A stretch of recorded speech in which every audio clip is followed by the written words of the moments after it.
अम्बेडकर जयंती है, आप कुछ बोलना चाहेंगे बाबा साहब के बारे में? बाबा साहब की जयंती को की सबको बहुत बहुत बधाई।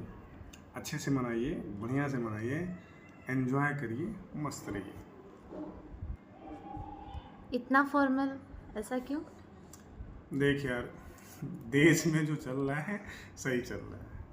आज कई जगह जगह जयंती मनाई जा रही है, लोग एंजॉय कर रहे हैं, मस्ती कर रहे हैं, भाषण दे रहे हैं। लेकिन जहाँ पे भाषण और लेक्चर बेवजह दिए जा रहे हैं ना, वो हमको पसंद नहीं है। और वैसी जगह हम नहीं जाना चाहते जहाँ पे सच ना बता के आधा झूठ बोला जाता है। वहाँ हमको जाने में कोई इंटरेस्ट नहीं आता। और जहाँ पे दूसरों को कोसा जाता है वहाँ तो एकदम जाना पसंद नहीं है। जानती हो क्यों?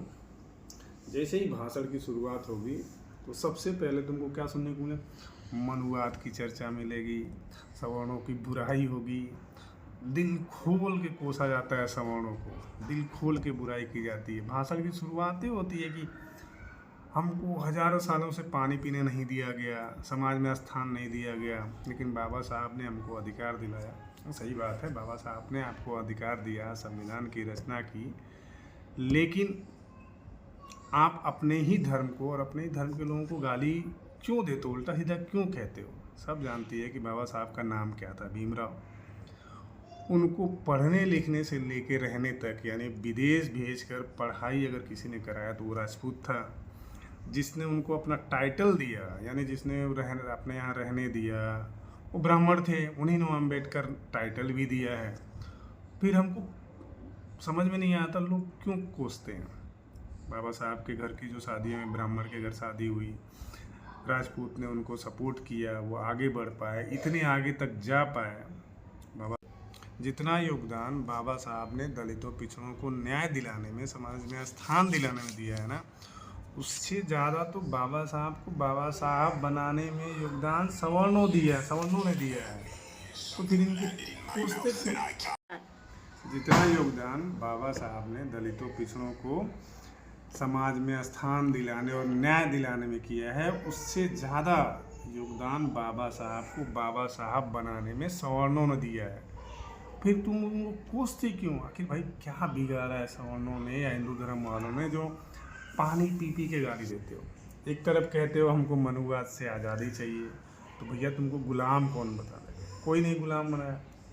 कभी कहते हो कि हमको पूजा पाठ नहीं करना, ये सब अंधविश्वास है, तो तुमको कौन करने बोल रहा है? क्या कभी तुम्हारे घर कोई ब्राह्मण जाके बोला है कि भैया पूजा पाठ करवाओ, नहीं तो हमारे बाल बच्चे भूखे मर जाएंगे? कभी किसी सवर्ण ने कहा है कि मेरे घर चल के काम करो, नहीं तो हम लोग भूखे मर जाएंगे? ब्राह्मण तो चाहता ही है कि आप अपनी गंदी मानसिकता लेके उसके मंदिर में ना जाए, भगवान के पास ना जाए। भैया तो एक बात और बताओ, जब तुम पैदा हुए थे तो किसी ब्राह्मण ने आके कहा था कि लो ये भगवत गीता पढ़ना शुरू करो, नहीं पढ़ोगे तो ये हो जाएगा, वो हो जाएगा? तुमको ब्राह्मणों से नीचे रहना है, क्षत्रियों से नीचे रहना है, किसने बोला? अरे संविधान ने तुमको पूरा हक दिया है कि पढ़ाई लिखाई करो, उच्च स्थान पाओ, अपनी लाइफ को अच्छे स्टैंडर्ड मेंटेन करो। तुम जानती हो संविधान की व्यवस्था, सच कहें तो संविधान की व्यवस्था और मनुवाद की व्यवस्था में बहुत ज़्यादा अंतर नहीं है। दलित पिछड़ा आज जितना पढ़ लिख के चाहे जितना बड़ा अधिकारी बन जाए, मंत्री बन जाए, मुख्यमंत्री बन जाए, प्रधानमंत्री बन जाए, राष्ट्रपति बन जाए, लेकिन संविधान की व्यवस्था उसको हमेशा और हमेशा दलित ही कहेगी। वैसे ही मनुवादी की व्यवस्था है, मनुवादी व्यवस्था में तो संविधान की व्यवस्था और मनुवाद की व्यवस्था में बहुत ज़्यादा अंतर नहीं है। आज संविधान की व्यवस्था के अंतर बताता हूँ तुमको। आज पिछड़ा और दलित का कोई भी व्यक्ति पढ़ लिख के चाहे जितनी बड़ी पोस्ट पर बन जाए, अधिकारी बन जाए, मंत्री बन जाए, मुख्यमंत्री बन जाए, प्रधानमंत्री बन जाए, तो प्रधानमंत्री बनने के बाद भी, राष्ट्रपति बनने के बाद भी जो दलित और पिछड़ा है वो दलित और पिछड़ा ही रहेगा, क्योंकि ये संविधान में लिखा हुआ है, ये बदल नहीं सकता। तो वैसे ही मनुवाद में भी है, उसमें ब्राह्मण क्षत्रिय वैश्य शूद्र बनाए गए हैं, तो फिर वहाँ कैसे बदल सकते हैं? जब संविधान ने भी नहीं बदल पाया, वहाँ भी नहीं बदल पा रहे।